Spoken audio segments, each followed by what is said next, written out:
This is how to lose stomach fat, probably part 75, but this is actually based on research unlike other videos, so if you're not following me, you probably should be. So for those that are new to my page, we have different types of fat. We have subcutaneous fat that sits just beneath the skin, and then we have the harmful visceral fat that sits deep inside our abdomen that surrounds our organs like the heart and the liver. And this poses serious health risks like diabetes, heart disease, and some cancers. And having a large belly is a clear marker of carrying a lot of visceral fat. So here's one way to reduce this harmful visceral fat: low carb or ketogenic diet. Many studies show that it's more effective at reducing visceral fat than low fat diets. Like in this control study where 34 obese people were put on a low carb diet or a low fat diet for 8 weeks. MRI scanning showed that the low carb group lost 3 times as much abdominal fat than the low fat group.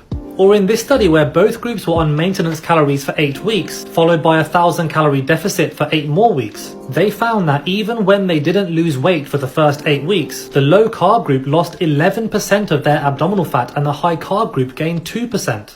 And this has been replicated many times in other studies too. And this is because the adipocytes in visceral fat tissue is more metabolically active, more sensitive to lipolysis, and more insulin resistant than subcutaneous fat tissue. So when you reduce the overall insulin exposure, there is a preferential loss of fat from the abdomen compared to other areas. Now let me be clear, I'm not demonizing carbs or saying that you shouldn't eat them.